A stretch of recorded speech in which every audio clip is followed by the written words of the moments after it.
नमो भगवते तस्मै कृष्णायाद्भुतकर्मणे रूपनाम विभेदेन जगत कीर्ति यो यतः सच्चिदानन्दरूपाय विश्वोत्पत्त्यादिहेतवे तापत्रय विनाशाय श्रीकृष्णाय वयं नुमः। एकादश स्कंद में 22वें अध्याय में उद्धव जी ने कहा, विश्वात्मन, जो आपके भागवत धर्म के आचरण में प्रेम पूर्वक संलग्न हैं, जिन्होंने आपके चरण कमलों का ही आश्रय ले लिया है, उन शांत पुरुषों के अतिरिक्त बड़े बड़े विद्वानों के लिए भी दुष्टों के द्वारा किया हुआ तिरस्कार सह लेना अत्यंत कठिन है, क्योंकि प्रकृति अत्यंत बलवती है। इस पर एकादश स्कंद के 23वें अध्याय में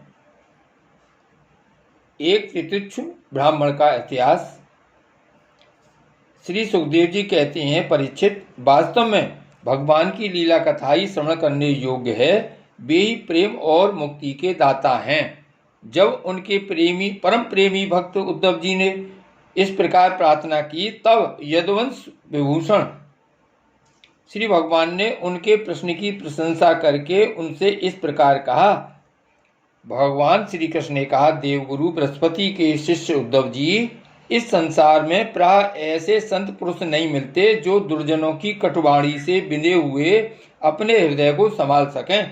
मनुष्य का हृदय मरम भेदी बाणों से बिंधने पर भी उतनी पीड़ा का अनुभव नहीं करता जितनी पीड़ा उसे दुष्ट जनों के मर्मांतक एवं कठोर वाग बाण पहुंचाते हैं। उद्धव जी, इस विषय में महात्मा लोग एक बड़ा पवित्र प्राचीन इतिहास कहा करते हैं। मैं वही तुम्हें सुनाऊंगा, तुम मन लगाकर उसे सुनो। एक भिक्षुक को दुष्टों ने बहुत सताया था। उस समय भी उसने अपना धैर्य न छोड़ा और उसे अपने पूर्व जन्म के कर्मों का फल समझकर कुछ अपने मानसिक उद्गार प्रकट किए थे। पूर्व जन्मों के कर्मों का फल समझकर कुछ अपने मानसिक उद्गार प्रकट किए थे, उन्हीं का इस इतिहास में वर्णन है। प्राचीन समय की बात है। उज्जैन में एक ब्राह्मण रहता था। उसने खेती व्यापार आदि करके बहुत सी धन संपत्ति इकट्ठी कर ली थी। वह बहुत ही कृपण, कामी और लोभी था। क्रोध तो उसे बात बात में आ जाया करता था। उसने अपने जाति बंधु और अतिथियों को कभी मीठी बात से भी प्रसन्न नहीं किया। खिलाने पिलाने की तो बात ही क्या है। वह धर्म कर्म से रीते घर में रहता और स्वयं भी अपनी धन संपत्ति के द्वारा समय पर अपने शरीर को भी सुखी नहीं करता था। उसकी कृपणता और बुरे स्वभाव के कारण उसके बेटे बेटी, भाई बंधु, नौकर चाकर और पत्नी आदि सभी दुखी रहते और मन ही मन उसका अनिष्ट चिंतन किया करते थे। कोई भी उसके मन को प्रिय लगने वाला व्यवहार नहीं करता था। वह लोक परलोक दोनों से ही गिर गया था। बस यक्षों के समान धन की रखवाली करता रहता था। उस धन से वह न तो धर्म कमाता था और न भोगी भोगता था। बहुत दिनों तक इस प्रकार जीवन बिताने से उस पर पंच महायज्ञ के भागी देवता बिगड़ उठे। उदार उद्धव जी, पंच महायज्ञ के भागियों के तिरस्कार से उसके पूर्व पूर्णों का सहारा, जिसके बल से अब तक धन टिका हुआ था, जाता रहा और जिसे उसने बड़े उद्योग और परिश्रम से इकट्ठा किया था, वह धन उसकी आंखों के सामने ही नष्ट भ्रष्ट हो गया। उस नीच ब्राह्मण का कुछ धन तो उसके कुटुंबियों ने ही छीन लिया, कुछ चोर चुरा कर ले गए, कुछ आग लग जाने आदि दैवी कोप से नष्ट हो गया, कुछ समय के फेर से मारा गया, कुछ साधारण मनुष्यों ने ले लिया और बचा कुचा कर और दंड के रूप में शासकों ने हड़प लिया। उद्धव जी, इस प्रकार उसकी सारी संपत्ति जाती रही। न तो उसने धर्म ही कमाया और न भोग ही भोगे। इधर उसके सगे संबंधियों ने भी उसकी ओर से मुंह मोड़ लिया। अब उसे बड़ी भयानक चिंता ने घेर लिया। धन के नाश से उसके हृदय में बड़ी जलन हुई। उसका मन खेद से भर गया। आंसुओं के कारण गला रुंध गया। परंतु इस तरह चिंता करते करते ही उसके मन में संसार के प्रति महान दुख बुद्धि और उत्कट वैराग्य का उदय हो गया। अब वह ब्राह्मण मन ही मन कहने लगा, हाय हाय, बड़े खेद की बात है, मैंने इतने दिनों तक अपने को व्यर्थ ही इस प्रकार सताया। जिस धन के लिए मैंने सरतोड़ परिश्रम किया वह न तो धर्म कर्म में लगा और न मेरे सुख भोग के ही काम आया। प्रायः देखा जाता है कि कृपण पुरुषों को धन से कभी सुख नहीं मिलता। इस लोक में तो वे धन कमाने और रक्षा की चिंता से जलते रहते हैं और मरने पर धर्म न करने के कारण नरक में जाते हैं। जैसे थोड़ा सा भी कोढ़ सर्वांग सुंदर स्वरूप को बिगाड़ देता है, वैसे ही तनिक सा भी लोभ यशस्वियों के शुद्ध यश और गुणियों के प्रशंसनीय गुणों पर पानी फेर देता है। धन कमा लेने पर उसको बढ़ाने, रखने एवं खर्च करने में तथा उसके नाश और उपभोग में जहाँ देखो वहीं निरंतर परिश्रम, भय, चिंता और भ्रम का ही सामना करना पड़ता है। चोरी, हिंसा, झूठ बोलना, दम्भ, काम, क्रोध, गर्व, अहंकार, भेद बुद्धि, वैर, अविश्वास, स्पर्धा, लंपटता, जुआ और शराब, ये 15 अनर्थ मनुष्यों में धन के कारण ही माने गए हैं। इसलिए कल्याणकामी पुरुष को चाहिए कि स्वार्थ एवं परमार्थ के विरोधी अर्थ नामधारी अनर्थ को दूर से ही छोड़ दे। भाई बंधु, स्त्री पुत्र, माता पिता, सगे संबंधी जो इसने बंधन से बंधकर बिल्कुल एक हुए रहते हैं, सबके सब कौड़ी के कारण इतने फट जाते हैं कि तुरंत एक दूसरे के शत्रु बन जाते हैं। ये लोग थोड़े से धन के लिए भी क्षुब्ध और क्रुद्ध हो जाते हैं। बात ही बात में सौहार्द संबंध छोड़ देते हैं, लाग डांट रखने लगते हैं और एकाएक प्राण लेने देने पर उतारू हो जाते हैं, यहाँ तक कि एक दूसरे का सर्वनाश कर डालते हैं। देवताओं के भी प्रार्थनीय मनुष्य जन्म को और उसमें भी श्रेष्ठ ब्राह्मण शरीर प्राप्त करके जो उसका अनादर करते हैं और अपने सच्चे स्वार्थ परमार्थ का नाश करते हैं, वे अशुभ गति को प्राप्त होते हैं। यह मनुष्य शरीर मोक्ष और सुरक्षा का द्वार है। इसको पाकर भी ऐसा कौन बुद्धिमान मनुष्य है जो अनर्थों के धाम धन के चक्कर में फंसा रहे।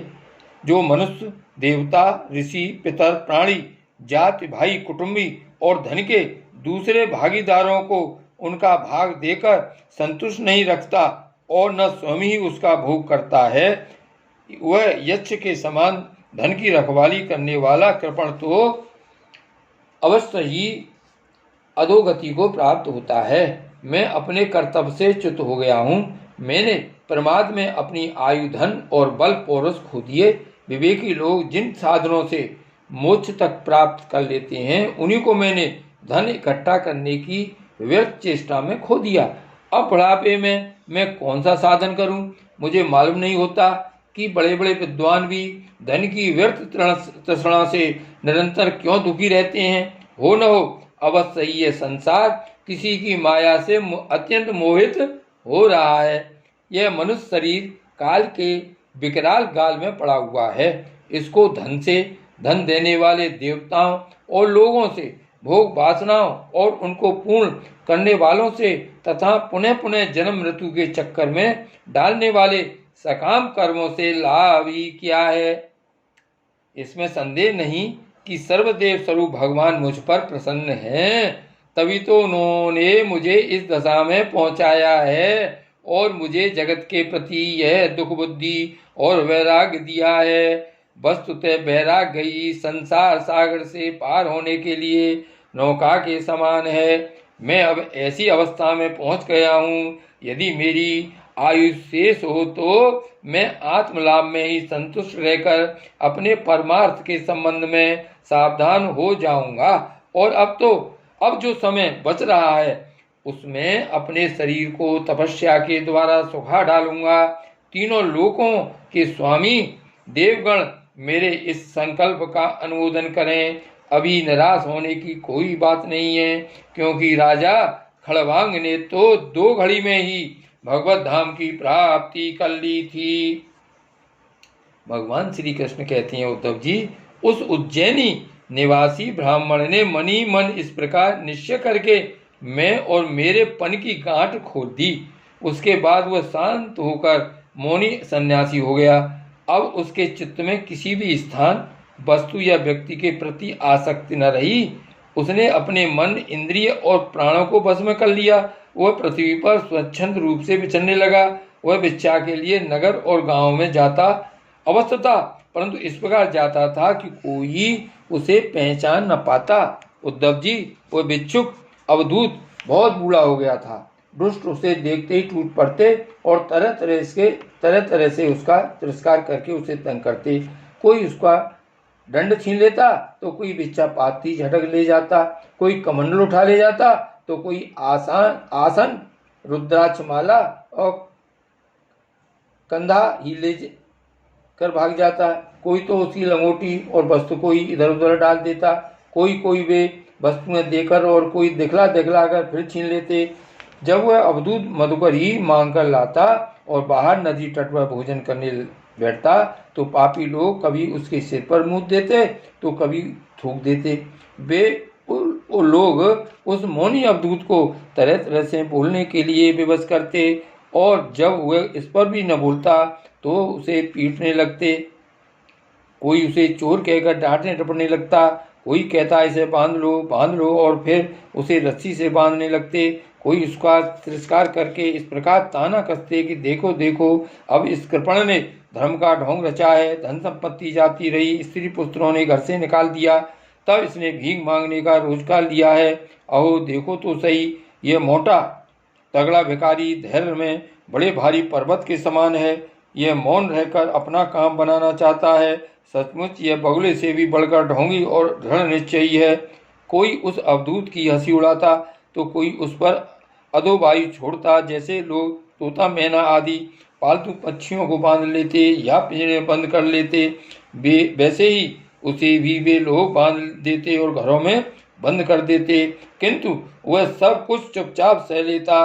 उसे कभी ज्वर आदि के कारण दैहिक पीड़ा सहनी पड़ती, कभी गर्मी सर्दी आदि से दैविक कष्ट उठाना पड़ता और कभी दुर्जन लोग अपमान आदि के द्वारा उसे भौतिक पीड़ा पहुंचाते। परंतु भिक्षुक के मन में इससे कोई बेकार न होता। वह समझता कि यह सब मेरे पूर्व जन्म के कर्मों का फल है और इसे मुझे अवश्य भोगना पड़ेगा। यद्यपि नीच मनुष्य तरह तरह के तिरस्कार करके उसे उसके धर्म से गिराने की चेष्टा किया करते, फिर भी वह बड़ी दृढ़ता से अपने धर्म में स्थिर रहता और सात्विक धैर्य का आश्रय लेकर कभी कभी ऐसे उद्गार प्रकट किया करता। ब्राह्मण कहता, मेरे सुख अथवा दुख का कारण न ये मनुष्य हैं, न देवता हैं, न शरीर है और न ग्रह, कर्म एवं काल आदि ही हैं। श्रुतियां और महात्मा जन मन को ही इसका परम कारण मानते हैं और मन ही इस सारे संसार चक्र को चला रहा है। सचमुच यह मन बहुत बलवान है। इसी ने विषयों, उनके कारण गुणों और उनसे संबंध रखने वाली वृत्तियों की सृष्टि की है। उन वृत्तियों के अनुसार ही सात्विक, राजस और तामस अनेकों प्रकार के कर्म होते हैं और कर्मों के अनुसार ही जीव की विविध गतियां होती हैं। मन ही समस्त चेष्टाएं करता है। उसके साथ रहने पर भी आत्मा निष्क्रिय ही है। वह ज्ञान शक्ति प्रदान है, मुझ जीव का सनातन सखा है और अपने अलुप्त ज्ञान से सब कुछ देखता रहता है। मन के द्वारा ही उसकी अभिव्यक्ति होती है। जब वह मन को स्वीकार करके उसके द्वारा विषयों का भोक्ता बन बैठता है, तब कर्मों के साथ आसक्ति होने के कारण वह उनसे बंध जाता है। दान, अपने धर्म का पालन, नियम, यम, वेदाध्ययन, सत्कर्म और ब्रह्मचार्य आदि श्रेष्ठ व्रत, इन सब का अंतिम फल यही है कि मन एकाग्र हो जाए, भगवान में लग जाए। मन का समाहित हो जाना ही परम योग है। जिसका मन शांत और समाहित है, उसे दान आदि समस्त सत्कर्मों का फल प्राप्त हो चुका है। अब उनसे कुछ लेना बाकी नहीं है। और जिसका मन चंचल है अथवा आलस से अभिभूत हो रहा है, उसको इन दानादि शुभ कर्मों से अब तक कोई लाभ नहीं हुआ। सभी इंद्रियां मन के बस में हैं, मन किसी भी इंद्रिय के बस में नहीं है।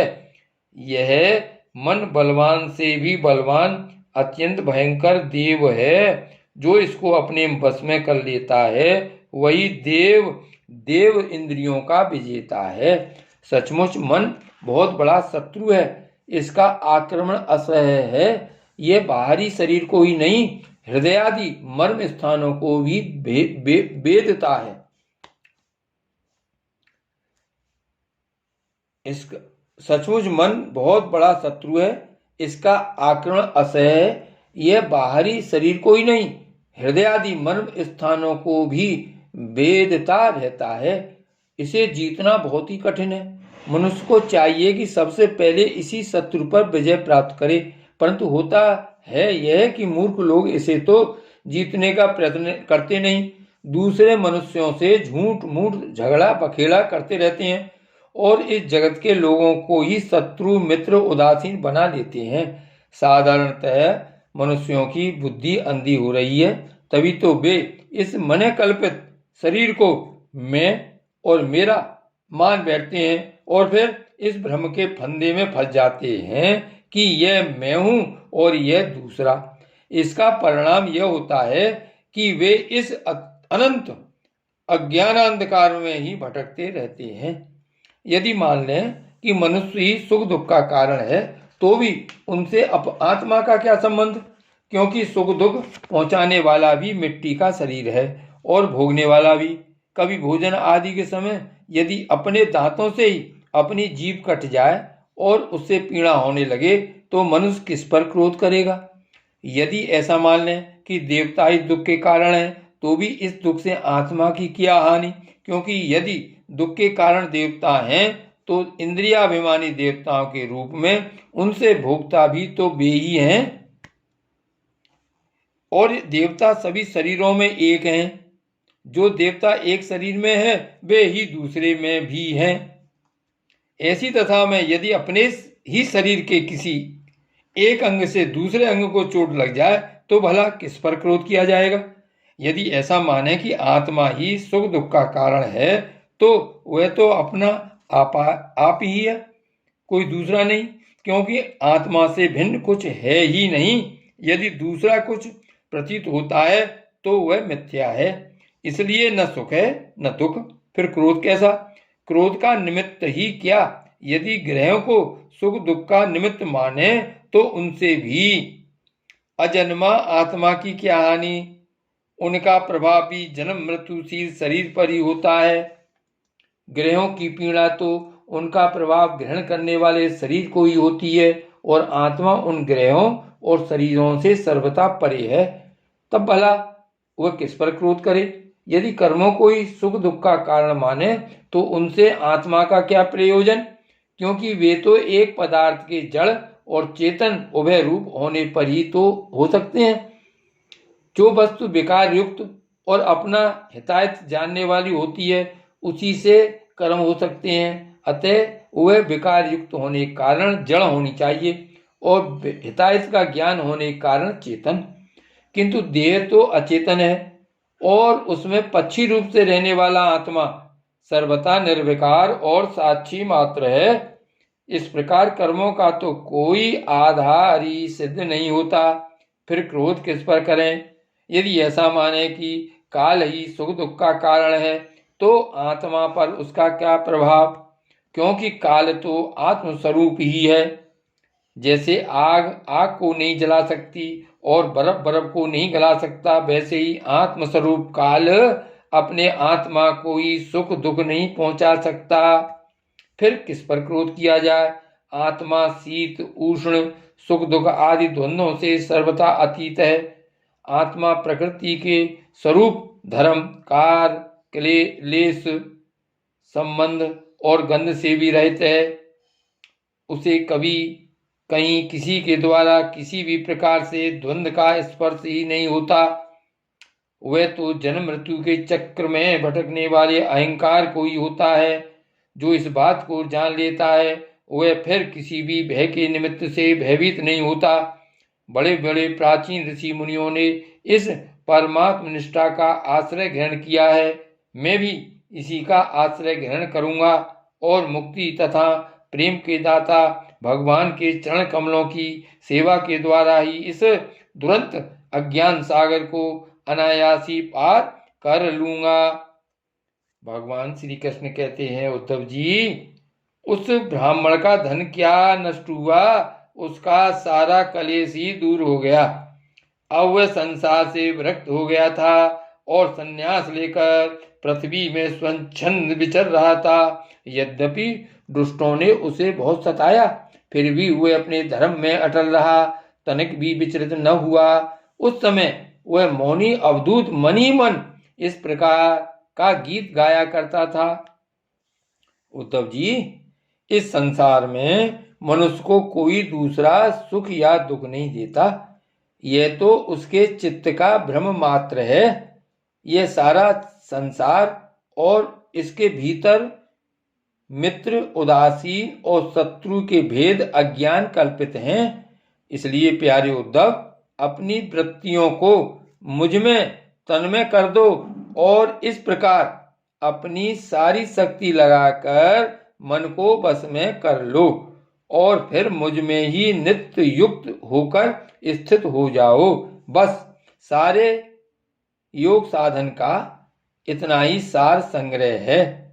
ये भिक्षुक का गीत क्या है? मूर्तिमान ब्रह्म ज्ञान निष्ठा ही है। जो पुरुष एकाग्र चित्त से इसे सुनता, सुनाता और धारण करता है वह कभी सुख दुखादि द्वंद्वों के बस में नहीं होता। उनके बीच में ही वह सिंह के समान दहाड़ता रहता है। श्री गोवर्धन नाथ की जय, श्री वल्लभाधीश की जय, श्री वल्लभ विठ्ठल गिरधारी, श्री यमुने जी की बलिहारी, गोपीजन वल्लभ गिरधारी, श्री महाप्रभु जी की बलिहारी, श्री वल्लभ विठ्ठल गिरधारी, श्री यमुने जी की बलिहारी, गोपी जन वल्लभ गिरधारी, श्री महाप्रभु जी की बलिहारी।